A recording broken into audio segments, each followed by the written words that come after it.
Hello, welcome back to the Vibrant Mom podcast. I am so grateful you're tuning in today.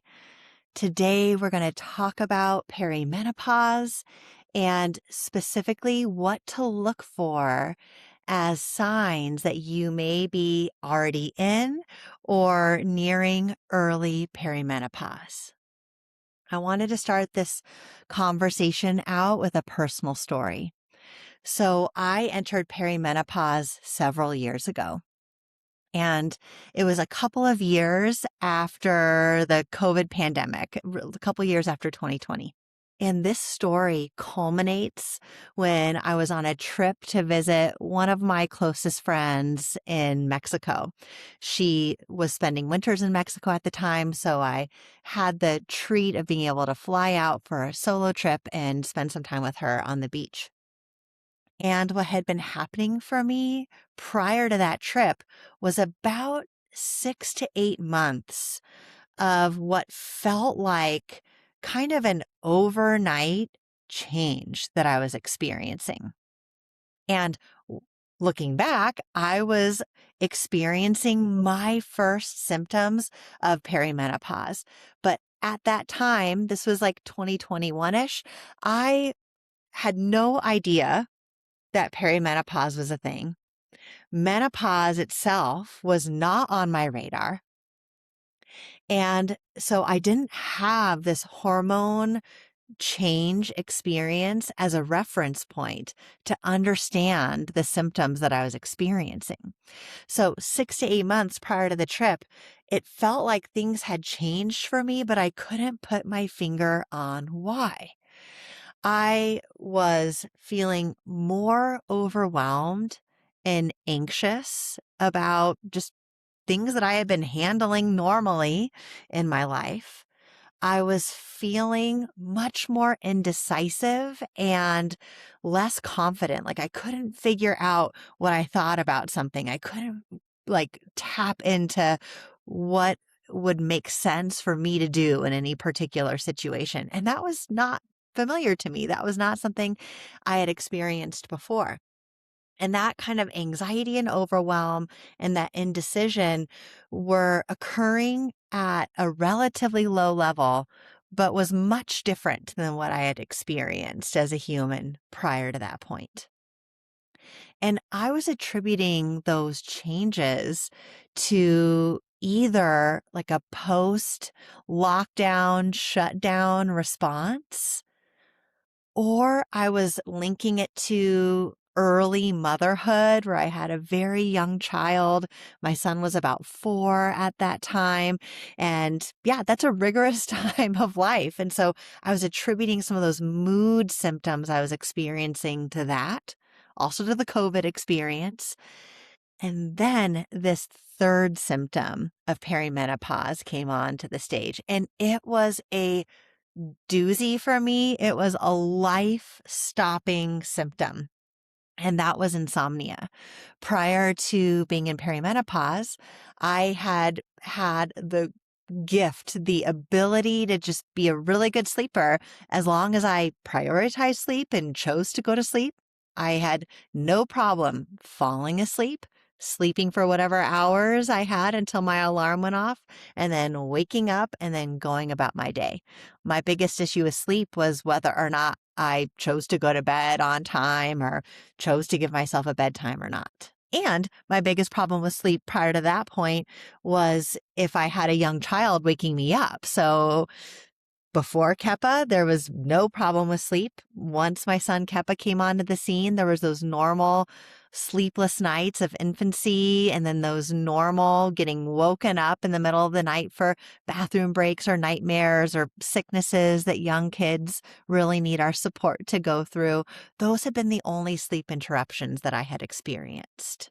But before I knew it was perimenopause, I started noticing some kind of like mood and kind of thought changes or sense of self changes. And then I stopped sleeping. I had a hard time falling asleep. That was my primary symptom. Other women who experience perimenopause related insomnia experience being able to fall asleep okay, and then around 2 to 4 a.m., wake up and have a hard time going back to sleep. For me, it was I would be tired, I'd be ready to fall asleep, and as soon as I laid down, I wasn't even having like nighttime anxiety or racing thoughts. It was like something biological within me. Something within me was keeping me from being able to actually fall asleep. So I had insomnia. I had some kind of anxiety and overwhelm I wasn't used to. And I had some lack of confidence and indecision that I wasn't used to, that wasn't typical for me. This was all while my son was around 4 years old. And it was just a year or so after the worst parts of the COVID pandemic kind of lockdown experience. So, like any good therapist, I took a look at my symptoms from the skill set and tools that I had at my disposal. I did deep dives on burnout. I did deep dives on nervous system regulation. I did deep dives on sleep hygiene. I did deep dives on relating to emotions with skill. All of those things I had been exposed to before as a healthcare provider, but I went even deeper. I doubled down trying to help myself with learning new strategies, new tools to help myself manage these symptoms. And I'm sharing the story because I hope that you will be able to avoid some of the pitfalls and the delayed supports that I unfortunately had to go to, since I didn't know that perimenopause was the culprit with this. I thought it was my work-life balance. I thought it was burnout. I thought it was maybe like secondary or vicarious trauma after all the caregiving I had been giving to my patients during the pandemic. I was really scraping to the bottom of the barrel to try to figure out what could be behind the things that I was experiencing that were really interrupting my quality of life and that made me feel like I just wasn't myself anymore. So fast forward, I had been dealing with this for about 8 months, and then I get myself onto a plane and I go to see one of my closest friends, and we're walking on the beaches of Mexico. We're going on a run. Another one of my close friends was there who's also a healthcare provider. So she was trying to help me problem solve what it could be. Prior to going to Mexico, I had met with my primary care provider to try to get some information about what she thought it might be. And at that visit, I had just started to hear a little bit about perimenopause and hormones. And so, but like literally 2 reels from Dr. Mary Claire Haver and Dr. Heather Hirsch. Thank you, ladies, for all of your wonderful teaching. I've learned so much from you. But I had just started to get that into my ecosystem of information. And I went to my primary care provider, whom I love and whom I still see. And she did some blood work and was like, no, your labs look normal. I don't think this is hormonally related. Do you want to consider an SSRI, which is like an anti-anxiety or an antidepressant medication? Do you want Ambien? Can I provide you support there?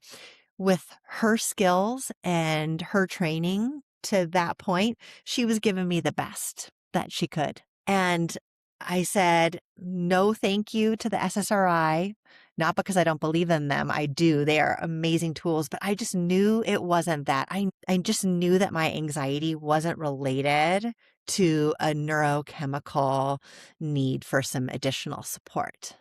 My gut was telling me that it was something different. I said yes to the Ambien, did a trial of Ambien. It helped in the short term to help me fall asleep. And I was taking it a little bit while I was on my way to Mexico, but I was out of the small amount of a trial that she gave me. So I'm walking through Mexico with my friends or going on a run in Mexico with my friends. And I'm like, I don't know what I need, but I literally haven't slept one normal night in 8 months. The longest amount of time I've slept is 4 hours. And it's regular for me about once a week or so to not sleep at all, to go about 48 hours without sleeping. I was like, I am in distress. Like it makes me emotional thinking about how much I was suffering during that time and how desperate I was to find an answer. And I also feel so proud of myself. Like I was doing a lot of awesome self-care. I was like nervous system regulating. I was making some big changes in my work-life balance. I was moving my body. I was eating well. I was doing all the things to help myself. And it was so disheartening that none of those things were moving the needle. I was still not sleeping. And that lack of sleep was only exacerbating some of my like anxiety and mood symptoms I was having. And so I remember going into Mexico and being so relieved that I could get Ambien really cheap without a prescription in that country. So we went, we got my Ambien. I was like, I think this is what I need to sleep. And that first night in Mexico, when I had my Ambien as a tool, was a really pivotal turning point for me. I took Ambien, which I had been taking maybe like the week or so before. I took it, and for the first time, it didn't work. I took like twice the dose and it worked, but I realized this is not the tool that's going to help me. I also don't want to get reliant on Ambien to be able to sleep, but I was desperate. I was happy for anything to help me sleep at that point. But my body was clearly telling me that night, this is not going to be solved in the ways that you've been trying to solve it. You cannot force me to sleep. My body was telling me, I need something else from you. I left Mexico both very disoriented and scared. I was like, even the silver bullet of Ambien is not going to help me sleep. What the heck? But also, I felt this renewed sense that I just knew that I had been going down the wrong paths. The paths of kind of sleep aid support, the paths of sleep hygiene support, the paths of seeing this insomnia as that I was doing something wrong, that I wasn't caring for myself well enough. I wasn't doing the right things for self-care during the day, and that's why I'm struggling at night. I realized that though those might be true for some people sometimes, they weren't true for me in this instance. And I'm so grateful that those teachers I recommended, Dr. Mary Claire Haver and Dr. Heather Hirsch, I'm so grateful that they had started to come into my ecosystem of information, because from that point on, I ended up doing a deep dive into perimenopause and learned so much from that deep dive. And my passion for teaching on this platform is to share my information with you so that you can fast track your own experience and you won't be so delayed as I was. I suffered for like over a year with extreme insomnia symptoms, which I don't think are typical for most women in early menopause, but just for my experience of perimenopause. I suffered for a long time, and I cannot wait if you are listening to this and you're like, I think I might be experiencing things that feel really weird. I'm going to give you a little bit of information, and I hope to encourage you to do some research on what you might need to support your hormone journey. Because what's guaranteed, mama, is that you will enter perimenopause and you will go through a hormone fluctuation transition. The two questions are, when is that going to occur for you? And then the second question is, what is it going to be like? Like, how long is it going to be? And also, what are my symptoms going to be like? No two women go through the perimenopause transition in the same way. My experience might be more intense than yours. Your experience might include other symptoms than mine do. So let's talk about the early stages of perimenopause and what to look for so that you can be prepared for this journey to unfold. So just to create a definition, perimenopause is the phase during which you are transitioned toward, but not yet in menopause. And this perimenopause phase can last between 1 and 10 years. Yeah, I said 10 years. Just take a second and take that in. It can last for quite a long time.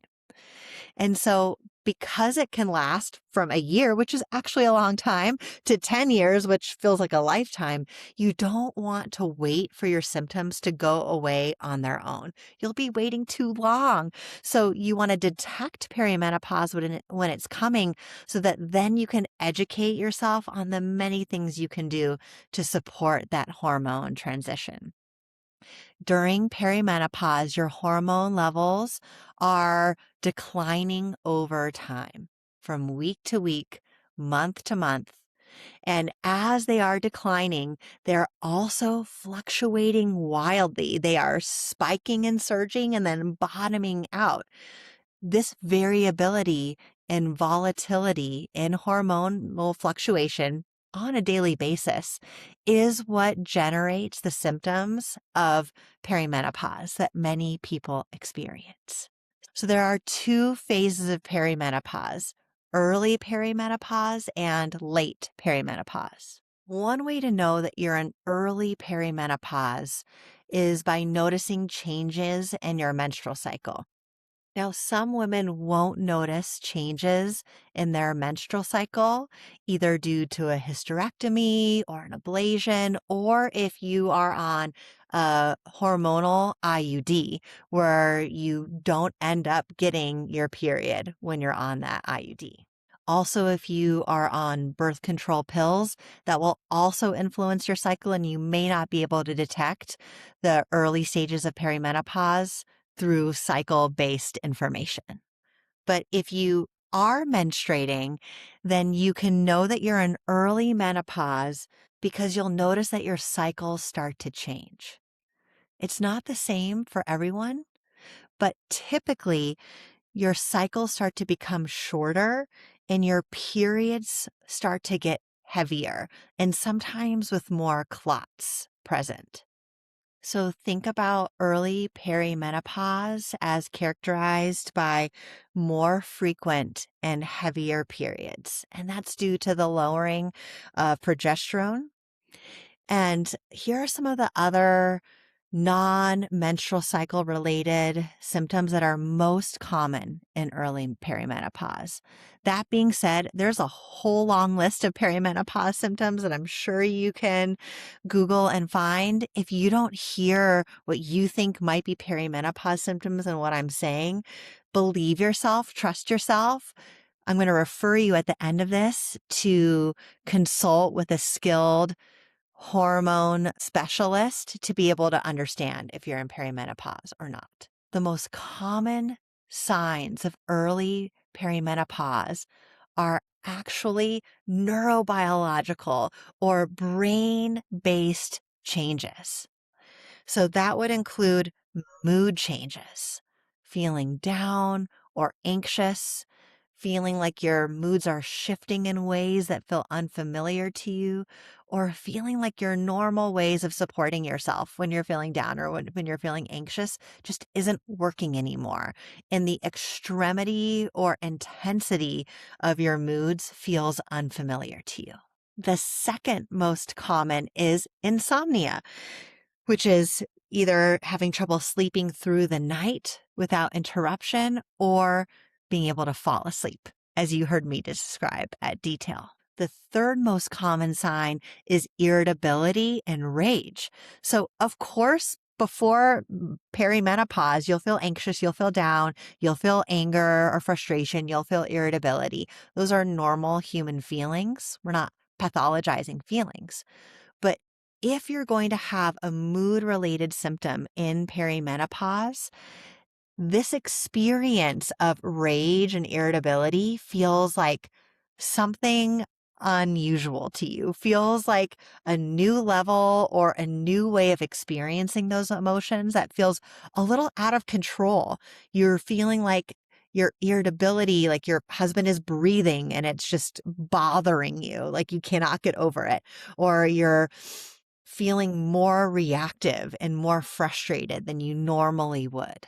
Another set of symptoms that is super typical for an early perimenopause transition sign is changes in memory and concentration.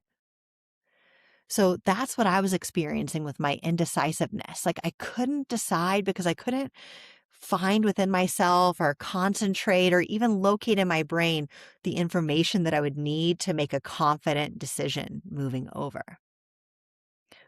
forward. So sometimes these memory and brain fog experiences are big and sometimes they're subtle.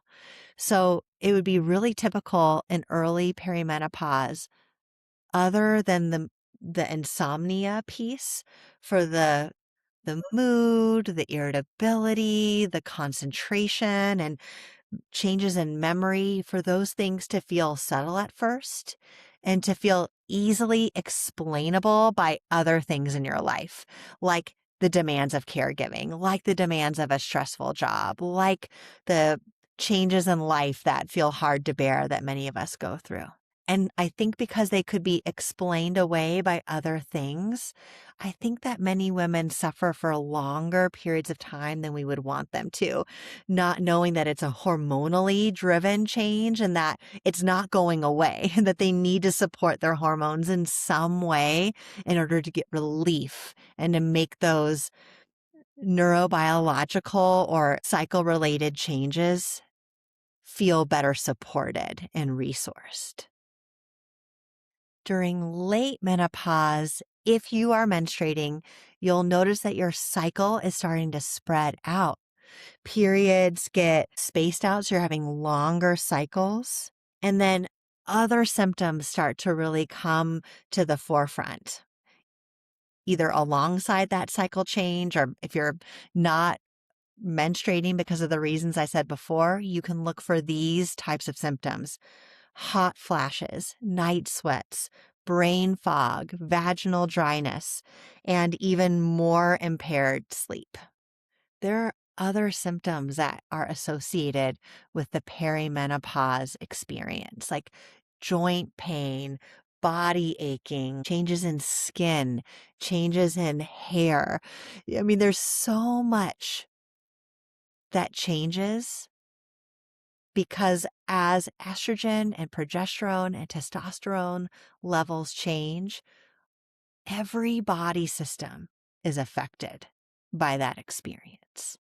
I'm passionate as a mental health care provider to empowering women to be curious about their changes in the way they're thinking, in their mood, and in their sleep, and in their experience of anxiety and depression and irritability. Because without the perimenopause lens, we're looking to other tools in our toolkit to help ourselves with those things. And we want to keep those tools online, but there is this whole other set of tools that we can use to help ourselves with those symptoms once we understand that hormones are a primary driver of those symptoms. So I have an invitation for you as a listener. I would invite you, if it's possible, to ask your biological mother when she remembers being in menopause, not perimenopause, because that might not have been at all on her radar, but she might remember when she stopped menstruating. Menopause is a year of no periods. And so see if she remembers what age she was when she stopped menstruating. And then my recommendation to you is subtract that age by 10. So if your mom stopped menstruating at 55, we're looking at age 45 for you. Or if she stopped menstruating at 50, then we're looking at age 40 for you. If your mom is like my mom, at 45, she stopped menstruating and went into menopause. So we're looking at 35 for me. So we're subtracting by 10 years, not because for sure you will be in perimenopause at that magical age, but that will give you a little bit of a benchmark. You might start before or many years after, but an age benchmark when you want to start listening to your body, noticing yourself, and noticing if your body is showing early signs of perimenopause. And for many women, that age is younger than you might expect. Like, I wasn't expecting to turn 40 and basically start perimenopause. It was not even on my radar. And for some women, perimenopause symptoms even start in their late 30s. Every woman is different. Every body is different. And what I want to say to you that perimenopause, once you understand it and you know it is not something to be feared. It doesn't have to be the biggest pain in the butt. It can actually be a beautiful reorientation and returning to yourself. Returning to ways of being with yourself that help you navigate stress in new ways of being with yourself that empower and support your body in profound and deep ways. I think perimenopause can be an invitation to new ways of being with ourselves.